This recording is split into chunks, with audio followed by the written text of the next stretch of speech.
Pace bowling coach হিসেবে বাংলাদেশ জাতীয় cricket দলে যুক্ত হলেন সাবেক Australian fast bowler Shaun TET.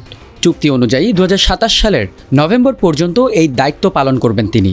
চলতি মাসেই জাতীয় দলের সঙ্গে যোগ দেবেন 42 বছর বয়সী টেট।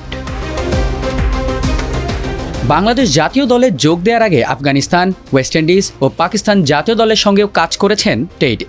এছাড়া কাজ করেছেন Big Bash, English county, BPL, PSL, LPL এর মতো বিশ্বের টপ লেভেল লিগের দলগুলোর সঙ্গেও।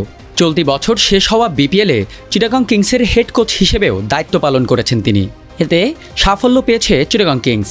2013 পর প্রথমবারের মতো ফাইনালে উঠেছিল চিটাগং ফ্র্যাঞ্চাইজি। যদিও ফাইনালে ফরচুন বরিশালের বিপক্ষে হেরে রানার আপ হয়েই খুশি থাকতে হয় তাকে। বাংলাদেশের দায়িত্ব নিয়ে টেট বলেন, বাংলাদেশের ক্রিকেটের জন্য এটা এক নতুন সময়। তরুণ পেসারদের মধ্যে দারুণ প্রতিভা রয়েছে, কিন্তু এটা আন্তর্জাতিক ক্রিকেট। এখানে কেবল প্রতিভা নয়, জয়ও চাই।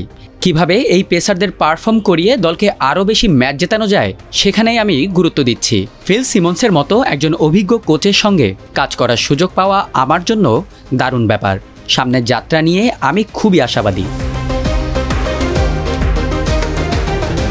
ক্রিকেট ইতিহাসের অন্যতম দ্রুতগতির বোলার হিসেবে গণ্য করা হয় শন টেটকে। গতি, আগ্রাসন ও আত্মবিশ্বাস, এই 3 শব্দেই তাকে বেশ ভালোভাবে বর্ণনা করা যায়। ছিলেন অস্ট্রেলিয়া 2007 বিশ্বকাপ জয়ী দলেও।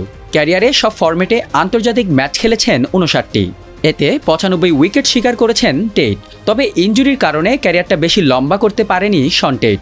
আন্তর্জাতিক ক্রিকেটে একসময় 157 কিলোমিটার গতিতে বল করে প্রতিপক্ষ ব্যাটারদের জন্য এক জীবন্ত আতঙ্কে পরিণত হয়েছিলেন তিনি। এবার সেই অভিজ্ঞতা আর তেজ নিয়ে বাংলাদেশের তরুণ পেসারদের গড়ে তুলতে পারলে সফলতা ধরা দিতে পারে বাংলাদেশের ক্রিকেটেও।